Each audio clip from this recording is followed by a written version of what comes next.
आज का हमारा टॉपिक है अति चालकता, सुपर कंडक्टिविटी। ठीक है ना। चालकता अभी तक हम लोगों ने सुनी है, कंडक्टिविटी, पर यहाँ हमारे पास टॉपिक है सुपर कंडक्टिविटी। ठीक है ना। अंतर नाम से भी स्पष्ट हो जाता है। तो चालक पदार्थों में हम देखते हैं तो कहीं ना कहीं उसमें क्या पाया जाता है, एक प्रकार से प्रतिरोध पाया जाता है जब हम विद्युत धारा प्रवाहित करते हैं। ठीक है ना। जब हम विद्युत धारा प्रवाहित करते हैं तो उसमें क्या पाया जाता है, प्रतिरोध पाया जाता है।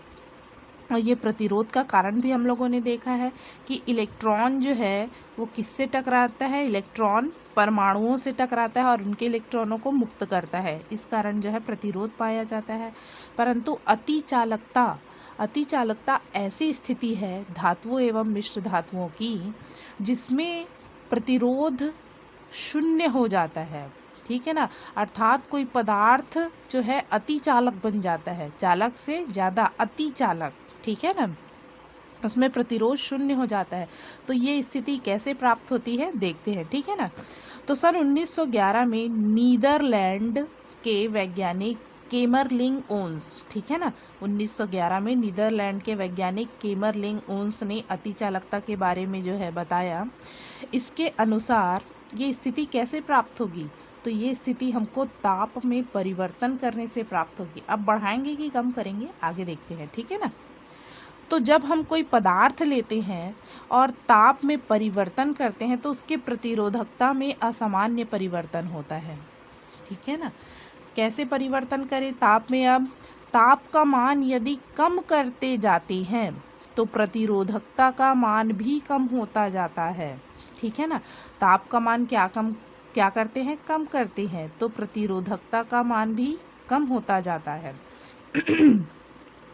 और एक विशेष ताप पर, ठीक है, जिसको हम क्या बोल दिए, क्रिटिकल टेम्परेचर, क्रांतिक ताप कह दिए, उस विशेष ताप पर प्रतिरोधकता शून्य हो जाती है। अर्थात विद्युत चालकता अनंत हो जाती है। प्रतिरोधकता शून्य मतलब उसकी चालकता क्या हो गई भाई, इनफाइनाइट हो गई। ठीक है। तो इस घटना को अति चालकता कहते हैं।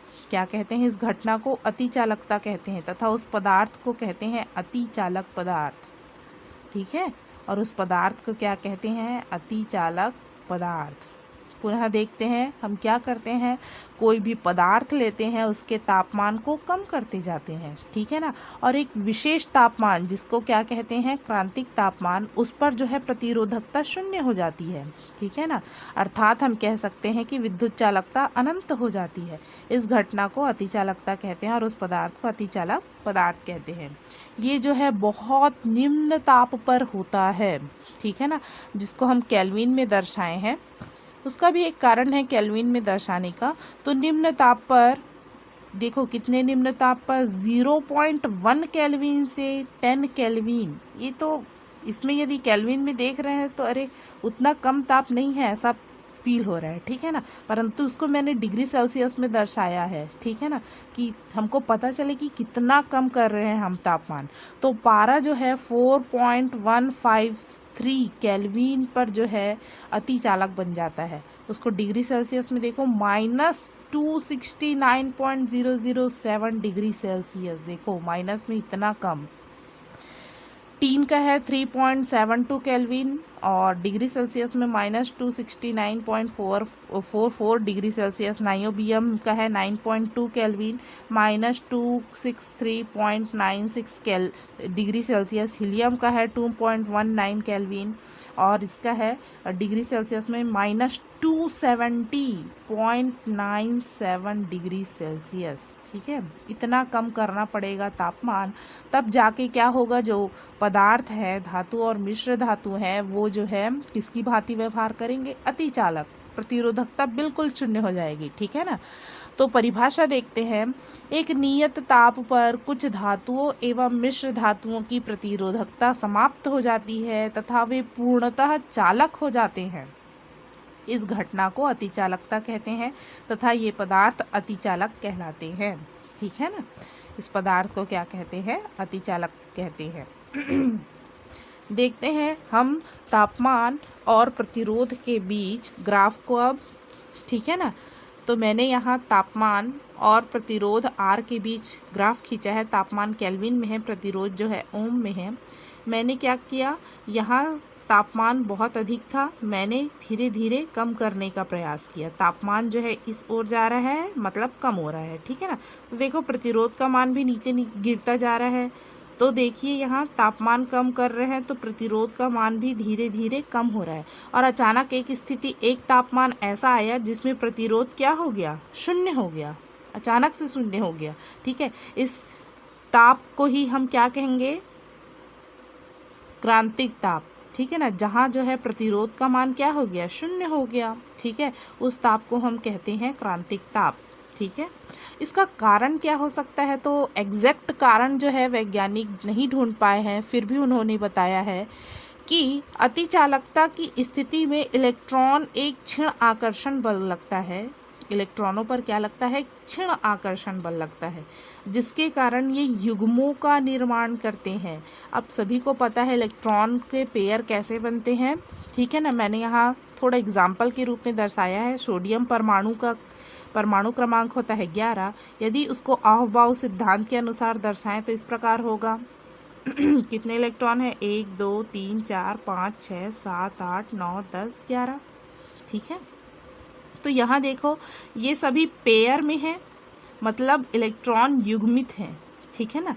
पेयर मतलब जोड़े में है, युग्मित है कह सकते हैं, ठीक है ना। केवल एक जो है अयुग्मित इलेक्ट्रॉन है जिसका कोई पेयर नहीं है ना, ठीक है, वो अयुग्मित हो गया। जिसके पेयर हैं, जोड़े हैं, वो युग्मित हो गया, ठीक है ना। Na+ में देखो, मतलब एक इलेक्ट्रॉन जब त्याग दिया तो उसमें धन आयन आता है ना।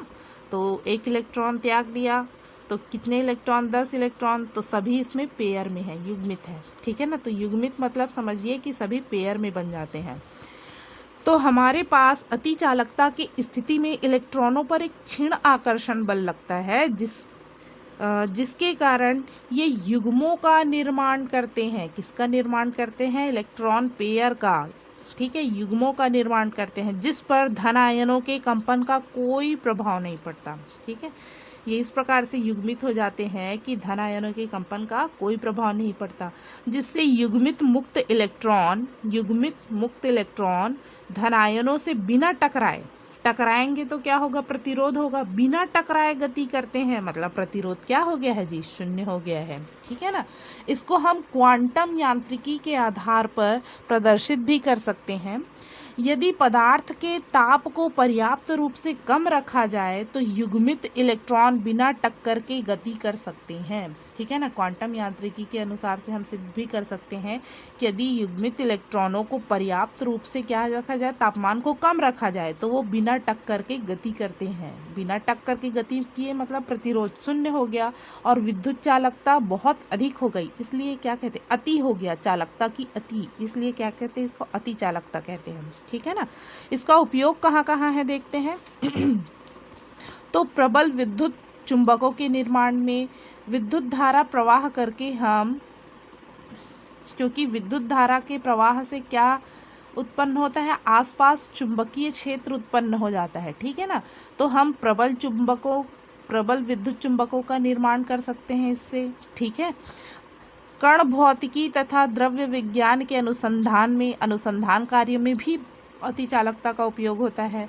अत्यधिक सुग्राही कंप्यूटर बनाने में, कंप्यूटर यदि निर्माण कर रहे हैं साधारण चालक तारों से, तो क्या हो जाता है, बहुत सारी ऊर्जा वेस्ट हो जाती है, ठीक है ना। तो अत्यधिक सुग्राही हमको यदि बनाना है तो अतिचालक का उपयोग करते हैं। परंतु उसमें प्रॉब्लम क्या है कि अतिचालकता की स्थिति प्राप्त करने के लिए हमको क्या करना पड़ता है, तापमान बहुत कम करना पड़ता है और उसको मेंटेन करके भी रखना पड़ेगा, ठीक है ना। नेक्स्ट है विद्युत शक्ति के संप्रेषण में, ठीक है ना। एक ऊर्जा को दूसरी ओर ले जाना है तो प्रतिरोध ही नहीं है, यहाँ से यहाँ मुझे जो है धारा को पहुँचाना है, प्रतिरोध ही नहीं है, ठीक है, तो ऊर्जा व्यय होगा ही नहीं, ठीक है ना। तो शक्ति के संप्रेषण में हमको अतिचालक स्थिति जो है बहुत अच्छी रहेगी। चिकित्सा के क्षेत्र में MRI स्कैन सभी सुने होंगे, उसमें जो है अतिचालकता का उपयोग किया जाता है, ठीक है ना। उसमें जो है हीलियम गैस को लिया जाता है ठीक है। तो MRI स्कैन में भी या चिकित्सा के क्षेत्र में भी जो है अतिचालकता का उपयोग किया जाता है, ठीक है। नेक्स्ट है हमारे पास टॉपिक ताप प्रतिरोधक या थर्मिस्टर। ठीक है ना। यह अर्धचालकों से बना थर्मिस्टर ताप प्रतिरोधक, ताप है मतलब कहीं ना कहीं वो क्या करेगा, तापमान को मापेगा। ठीक है ना। और थर्मिस्टर, थर्मामीटर सुने हैं ना, थर्मामीटर तापमान, तो वही वैसे ही समझ लो, तापमान मापेगा ये थर्मिस्टर। यह अर्धचालकों से, किससे बना रहेगा, ये अर्धचालकों से बना ऐसा प्रतिरोधक होता है जिसका प्रतिरोध ताप बढ़ाने पर तेजी से घटता है। ठीक है ना। यदि तापमान में वृद्धि करें तो प्रतिरोध क्या होगा जी, कम हो जाएगा। ये मैंने बताया है अर्धचालकों के केस में। ठीक है ना। यदि तापमान में बढ़ोतरी की जाए तो प्रतिरोध का मान क्या होता जाता है, कम होता जाता है। ठीक है। तो इसका उपयोग कहाँ कहाँ कर सकते हैं?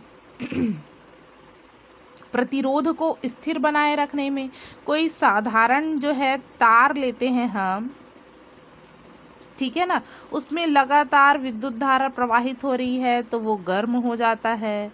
गर्म हुआ मतलब प्रतिरोध भी क्या होता है, बढ़ने लगता है। गर्म हुआ या तापमान में वृद्धि हुई तो प्रतिरोध का मान भी क्या होता है, बढ़ने लगता है। परंतु यदि साथ में हमने क्या लगा दिया, थर्मिस्टर लगा दिया, ठीक है ना, तो क्या होगा, उसका प्रतिरोध घटने लगेगा। थर्मिस्टर का प्रतिरोध क्या होगा जी, घटने लगेगा। और इसका बढ़ रहा है तो लगभग जो है कांस्टेंट बना रहेगा।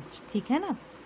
मान लो 5 ओम का है और इसको गर्म हो रहा है तो वो 5.5 ओम का हो जा रहा है, परंतु साथ में हमने क्या लगा दिया, थर्मिस्टर, तो वो क्या करेगा, प्रतिरोध को कम कर देगा, तो वो फिर 5 ओम में ला देगा। लगभग क्या बना रहेगा, कांस्टेंट। तो प्रतिरोध को स्थिर बनाए रखने में जो है ताप प्रतिरोधक थर्मिस्टर का उपयोग किया जाता है। तापमान में परिवर्तन को मापा जा सकता है इससे। ठीक है ना भाई। इसमें देखो क्या इसका प्रॉपर्टी है कि ताप बढ़ाने पर प्रतिरोध का मान कम हो रहा है, ताप को कम करेंगे तो प्रतिरोध का मान बढ़ेगा। तो कहीं ना कहीं प्रतिरोध में परिवर्तन से हम कह सकते हैं कि प्रतिरोध में परिवर्तन से क्या परिवर्तित हो रहा है जी, ताप परिवर्तित हो रहा है। ठीक है ना। तो यदि हम प्रतिरोध में परिवर्तन करते हैं तो तापमान क्या होगा, ऊपर नीचे होगा। उसको इस प्रकार से सेट कर दे कि मान लेते हैं ना, ज़रूरी नहीं है, 1 ओम में परिवर्तन हो रहा है तो 1 डिग्री सेल्सियस बढ़ रहा है। तो उसके अकॉर्डिंग जो है, जो भी इंस्ट्रूमेंट है उसको रीडिंग सेट कर दो कि 1 ओम प्रतिरोध बढ़ेगा तो 1 डिग्री सेल्सियस दिखाएगा, 2 ओम बढ़ेगा तो 2 डिग्री सेल्सियस बढ़ताएगा। ठीक है ना। तो इस प्रकार से तापमान में परिवर्तन को माप सकते हैं। प्रतिरोध का मान यदि परिवर्तित हो रहा है तो तापमान में परिवर्तन को माप सकते हैं। ठीक है ना। वोल्टेज नियंत्रक के रूप में वोल्टेज को भी कांस्टेंट बनाए रखने के लिए या कम या ज़्यादा करने के लिए किसका उपयोग करते हैं हम, ताप प्रतिरोधक या थर्मिस्टर का उपयोग किया जा सकता है। ठीक है ना। थर्मिस्टर क्या है, ऐसी युक्ति है जिसका प्रतिरोध जो है किसको बढ़ाने से बढ़ता है, तापमान बढ़ाने से कम होता है ना। यहाँ देखो नाम लिखा है ताप और प्रतिरोधक, मतलब ताप में हम क्या कर रहे हैं, कमी कर रहे हैं, क्या कर रहे हैं, तापमान में बढ़ोतरी कर रहे हैं, बढ़ा रहे हैं, तो प्रतिरोध का मान क्या होगा, कम होगा। ताप प्रतिरोधक, ये दोनों एक दूसरे से रिलेटेड है, समझ लो। तापमान में वृद्धि किए तो प्रतिरोध का मान कम होगा। इस प्रकार से ये युक्ति है। ठीक है। और उपयोग क्या है, प्रतिरोध को स्थिर बनाने में, तापमान परिवर्तन को मापने में और वोल्टेज नियंत्रक के रूप में। ठीक है।